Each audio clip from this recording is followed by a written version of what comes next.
Stephen Thompson versus Geoff Neal takes place this weekend in the main event of UFC Fight Night Vegas 17, Thompson versus Neal, and I can't wait for this welterweight matchup. You've got the same storyline all over again that we've had over the past couple of weeks in the UFC. The young prospect gets his chance against the older veteran that's still around at the top of the division. Can the young prospect break through and change the guard and earn his way to a title shot, or can the old veteran get one back and go on a 2-fight win streak right now and then look for his own title shot again? I feel like Geoff Neal, closer to his prime, 30 years of age, realizes here that if he loses, he's got another chance in his career to get back towards that belt. But I feel like for Wonderboy, this is kind of do or die. If you lose again, and by the way, if he loses to Geoff Neal, it's probably going to be in brutal fashion as well. Like, I don't see Geoff Neal winning a decision against Wonderboy. If Geoff Neal wins, I think it's going to be by TKO finish at some point in the early 2 rounds. And if Wonderboy loses that way to Geoff Neal, I think he realizes as well that it's probably going to be over for him in terms of getting back towards that title shot. There's so many guys working their way up the division at welterweight right now. Wonderboy Thompson's had some injuries. He's not the most active guy anyway, 37 years of age. It's really all or nothing for Wonderboy Thompson. I do believe he's going to get the job done against Geoff Neal, but Geoff Neal, man, you can't deny the resume of this guy in the welterweight division. Listen, some of them have not been great wins. Like these other ones, Chase Walden, it was at LFA, but no, that was on the Contender Series. You've got Brian Camozzi as well, 7-4. Frank Camacho, lightweight, got finished by Justin James, who we've seen beaten a couple of times now over, twice in a row. Like, it just, some of those early wins don't mean as much, but then you go into the further wins on Geoff Neal's resume, which are Bilal Muhammad, who's now ranked in the welterweight division and on a 3-fight win streak against good names himself, including Lyman Good, by the way. But still, Nico Price, another name on Geoff Neal's resume, TKO'd him with ground and pound in the second round. I'm going to talk about some of these performances in a couple of seconds here, but you've got to give him the credit he deserves. A finish over Nico Price, great win in the welterweight division. Then the Mike Perry win. I will say this about the Mike Perry win, that one sort of got worse over time, that now we know what Mike Perry is there after the Luque fight. Like, since Luque rearranged Mike Perry's nose, we didn't know it going into the Geoff Neal fight that Mike Perry was a little bit different, okay? But I think now we kind of understand, especially with his, I don't even want to say win against Mickey Gall, because he won the fight, but it was a very bad performance, and it really lowered my standards of Mike Perry. So that win kind of is a little bit diminished in Geoff Neal's career, but the other two, Nico Price, Bilal Muhammad, you can't deny that, especially the Bilal Muhammad one, the way he did it as well, even in the third round, when it was a little bit close. I mean, he won the fight very handily, knocked down Bilal Muhammad in the third round. Bilal Muhammad kept coming forward, showed how tough he was, but Geoff Neal, just really good in that fight, knows when to fire the finishing blows, goes for the finish whenever it presents itself as well, which is always good in the judge's eyes to get yourself some 10-8 rounds where you can, or at least steal yourself some rounds back in some dangerous moments. I do want to talk about this striking match. This is a striking match between Stephen Wonderboy Thompson, kickboxing phenom, one of the best strikers in the UFC, versus Geoff Neal. Also a good striker, don't get me wrong, but I just feel like this is a striking bout with Wonderboy and someone else. And I know that Wonderboy lost to Anthony Pettis. He got KO'd in the second round. I understand that, and I also understand he was in control the entire time in that fight. Pettis was doing a good job chopping down the legs of Wonderboy. He was also going for the rear leg of Wonderboy to try and stop him moving backwards so well. Worked out in the end, went for the Superman punch in the second round and got the finish. I'm not even going to mention that I predicted it. Whoops! I predicted that to happen with Pettis and Wonderboy, but still, I don't think Geoff Neal's going to have what it takes to get a win against Wonderboy Thompson by TKO, especially because maybe if Wonderboy Thompson was coming off the Pettis KO, I wouldn't mind a Geoff Neal pick here. And I'm going to be honest with you guys, this is a very close fight. So I'm going into some very small details here to try and find ways of each guy winning. But very close fight. I feel like this is justified. If Wonderboy was coming off the Anthony Pettis loss, a year out after the Pettis KO loss, the first KO loss of his career, I don't mind Geoff Neal's chances, but since he bounced back against Vicente Luque, the guy who, in my opinion, is one of the dark horses in the division, and Geoff Neal might be a darker horse of the division, who knows, that only time will tell if Neal can get past Wonderboy. However, The Luque performance was amazing, okay? And we've seen Luque do very well against guys in the welterweight division and look amazing along the way, with good wins over Nico Price himself and also a good win over Randy Brown more recently. The Sente Luque win for Wonderboy was very good because Luque showed up to bang in that fight early, swinging good bombs, showed technicality, was also chopping at Wonderboy's legs heavily in that fight, which is good to see because Wonderboy started addressing them a little bit more than he did in the Pettis fight. I feel like he thought he was so ahead in the Anthony Pettis fight that he doesn't even mind about these leg kicks that are landing, because in his kickboxing point fighting style, he's ahead on points, he's winning. But otherwise, you can't really be ahead on points, and it's a different situation when a guy's going to your leg and body, because they're almost worth more over time, and that's exactly what Pettis did, slowed him down with the leg kicks. Then we saw Wonderboy addressed him in a Luque fight, and in the second and third round, just looked phenomenal. A little bit of a rusty first round, which I feel like is Geoff Neal's best chance here. However, another reason I might pick Geoff Neal is if he had been active in 2020. If Geoff Neal had fought a couple of times in 2020, or maybe just once 6 or 5 months ago, and he'd been in the cage and he'd got a good win, maybe I'd bet him to be a little bit more open to landing something and being more switched on in that first round. But I looked back at the Luque fight. Luque and Wonderboy got rocked off of a clash of heads with Luque. I mean, don't get me wrong, Luque landed some good punches, but it was a head clash, and Luque's head will rock anyone if they collide with it, because Luque's head is something like Usman's jealous of Luque's head size. Like, it's a real, maybe it's something in Hard Knocks 365, but still, Luque, dangerous fight for Wonderboy. But Geoff Neal not been active this year, and last time Geoff Neal took a long layoff in a fight, and I'll go through his career right now, the last time Geoff Neal was out for longer than a year was the time before he fought Kevin Holland.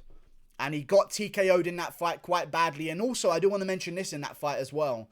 It wasn't just that he got TKO'd by Holland, but he looked quite sloppy with the hands in that fight. And that's not what he usually looks like. Like, you look at his next fight after that, he looks a lot more crisp.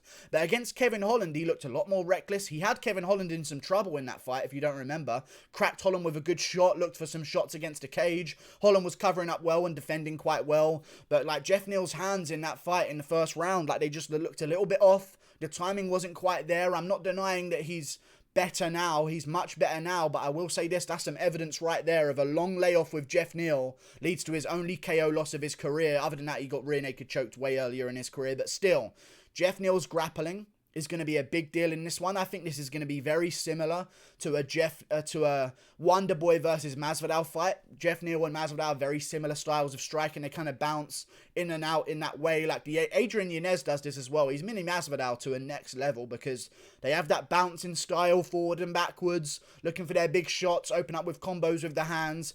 I like Geoff Neal. I've just noticed in some of his fights, Mike Perry was landing good side kicks on him in that first round. And they landed groin shots on each other in that round as well, which is interesting to see. But, like, Mike Perry was landing some decent leg kicks, landing some decent shots. Geoff Neal seems a little bit not too good.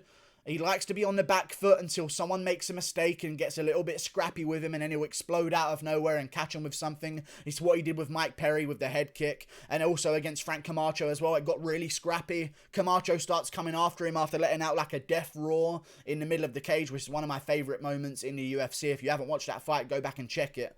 Camacho's scream after, what's his name, Geoff Neal almost TKOs him in that third round or second round was very nice to watch, very brutal moment. And then Camacho comes forward, tries to get scrappy, pays the price. Nico Price, watch that fight again. I didn't even mean that segue. Pays the price, Nico Price. Whatever, I'm just too good at this shit. But moving on. Nico Price fight. Nico won the first round, man. I think Wonderboy would dance rings around Nico Price in that first round, and that's the problem that I'm having here with Geoff Neal. I understand that the KO power is there, but sometimes there's certain ways of guys to win where they have to be an underdog for it. Like, these guys are evens, and I believe that Geoff Neal might have been a bit of a favourite. Like, they're kind of going either way. Like, I feel like we can kind of call it evens overall. But the reasons that I would pick Geoff Neal to win would be the reasons I would pick an underdog. Like, oh, you might catch him in the first round because Wonderboy's a bit tentative. That's a chance-based win. And there are a lot of chance-based wins. But I feel like the more sensible prediction here, and a man who I believe should be the favourite, is Stephen Wonderboy Thompson over Geoff Neal, because Nico Price knocked down Geoff Neal in that first round. And I know there was a clash of heads. And there was also a clash of heads in the Wonderboy versus Luque fight. They have that in common. However, Before that clash of heads, Price tagged Neal with a clean left hook on the jaw, and he was kind of veying over to the left, and then after that, they clashed heads, and it was kind of like a double hit, like the left hook rocks Geoff Neal, then the headbutt kind of sends him to the canvas. It was scored a knockdown because the left hook looked like it started the whole thing. But you know what, it was a weird situation, but Geoff Neal's been rocked a couple of times, man. You see this in his fights, like even against... just gets a little bit iffy at times. Like Nico Price lands a head kick on him in that fight and he goes a little bit wobbly, and then he gets scrappy with Nico Price and starts throwing a bunch of punches. Then Nico Price comes back with combos of his own and starts beating up Geoff Neal in that fight. Then Nico Price, which is what Wonderboy will never do in his entire career, after Nico Price has Geoff Neal ready to be finished, he pulls a guillotine like he's fucking Poirier onto his back with Geoff Neal on top of him after he's just blown his wad trying to finish Geoff Neal with spinning back fists and haymakers. Now he's on his back gassed out with Geoff Neal on top of him, and Geoff Neal gets the TKO finish. I feel like the mistakes have been made by Geoff Neal's opponents to lead to the finishes happening. I don't see Wonderboy Thompson making those same mistakes. I know he made them against Pettis. I don't see him being the guy to make more than one of those twice. I don't see it happening. I don't see Geoff Neal going out there and getting a KO over Stephen Wonderboy Thompson. I will mention this, though. Both of the layoffs is something to say. Who knows what Thompson we're going to get coming back. I will say this.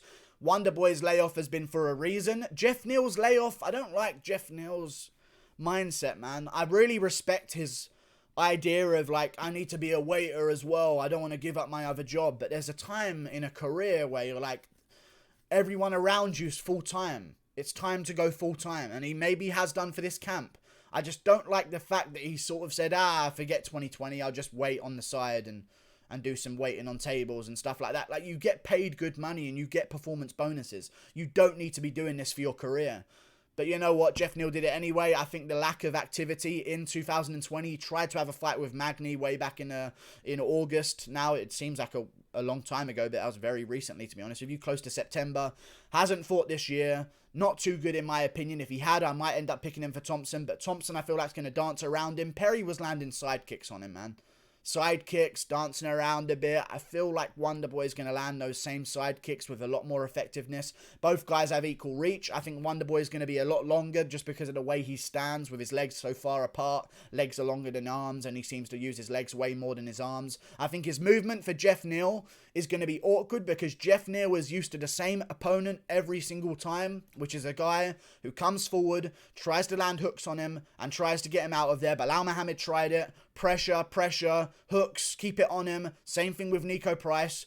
Keep it on him, try and land the good shots, get into a scrap when necessary. Mike Perry coming forward, looking for hooks. I think a guy moving backwards, same thing with Frank Camacho as well, by the way, but a guy moving backwards in Wonderboy Thompson is, first of all, going to make this fight very boring. I don't see Geoff Neal or Wonderboy here getting into a war back and forth. I don't see that happening. I see Geoff Neal trying to look for leg kicks, and I see Wonderboy landing kicks back on Geoff Neal, tagging him up, and eventually TKOing him in the third or fourth round. I think Geoff Neal is going to be down on points minorly. I think he is, and I think he's going to go in reckless like he did against Camacho, and you can get away with that against Camacho. I don't think he's going to be able to get away with a reckless onslaught in the third or fourth round against Wonderboy Thompson. I can see Thompson outpointing him. I can see Geoff Neal getting a little bit annoyed in his corner about being outstruck by Wonderboy in the early rounds, as he's getting more tired as well, as Wonderboy's landing shots to the body with the front kick. We saw a lot of guys use good front kicks against him. Nico Price landed a lot of good front kicks against Geoff Neal. That's definitely a move that's there. Either Geoff Neal has completely reinvented himself and comes out more switched on than ever, or he's going to lose to Wonderboy, and I think he's going to lose to Wonderboy. Fourth round, TKO. Neal goes for a big burst to try and get a round back for himself at the end of it. Wonderboy catches him coming in and TKOs him, because so far Price messed up a TKO finish of Geoff Neal, in my opinion. Both guys got headbutted, but Price had him out of there. Really badly rocked with a head kick, then a good shot afterwards and a great combo after that as well. Then he pulls that guillotine. Wonderboy ain't going to be pulling no guillotines, man. And if Nico Price can catch you lacking with some good shots, I think Wonderboy's going to be able to do it as well. But who knows? Maybe Nico Price is a better striker than Wonderboy now. Like, listen, MMA nowadays is just crazy to consider, like, some of the wins that are happening, but these underdogs are coming up big. But he's not even an underdog, man. So I don't know how to pick him. Like, I would understand, I can make an argument for him as an underdog, but when they're even in odds, it just doesn't make no sense to me. I think Wonderboy should be the favourite. I think he's going to outclass Geoff Neal over 4 rounds. No shame to Geoff Neal, it's Wonderboy Thompson, but I just don't see this one going Geoff Neal's way. Wonderboy Thompson by 4th round TKO. If he wins this one, he's going to be looking at Khamzat Chimaev. I feel like his little headline that he put out there against Khamzat, saying it's kind of a slap in the face to everyone who's worked their butt off to get here. Classic NMF kind of language there from Wonderboy, using the word butt. But still, looking forward to seeing what's next after this one. If they're calling for a title shot, they don't know what welterweight division is right now. Like, it's a logjam. There's a problem. Like, Usman's breaking his nose twice over in training camps. Like, we're holding up a little bit here. Not just because of Usman. Like, Burns, Edwards, Chimaev getting cancelled. That was supposed to be the main event of this one, which is something else I want to mention. The winner of this fight is going to be 1 fight away from a title shot, in my opinion. One other thing I want to mention is, this has been made to 5 rounds on a couple of weeks' notice. And Geoff Neal's never been 5 before. And Wonderboy has, against very, very high-level competition. Geoff Neal, I feel like on short notice, his first 5-rounder, it's not going to go well for him, in my opinion. Like, I'd rather he had a full training camp knowing he was going 5 rounds. The surprise extra 2 rounds at the end is just another reason I'm putting this one in favour of Wonderboy Thompson, because he's been there before. There's still going to be some questions in Geoff Neal's mind. So I might even say this. Knowing that Geoff Neal has never been 5 rounds before in his entire career, I might say late 3rd round TKO, Geoff Neal realises he's got championship rounds coming up and goes for the finish at the end of the 3rd, and Wonderboy tags him coming in. That could be the beginning of the end. I think that's going to happen in the fight at some point. I think that'd be a good little prop bet, or a finish at the end of the 3rd round as well, but I think a 4th round finish is maybe very safe. I can see Wonderboy cracking him at the end of the 3rd, because I think Geoff Neal's going to go after him, try and get around. I don't see it happening. Like and subscribe. Thank you for watching. Click that button up there. Goodbye. See you later.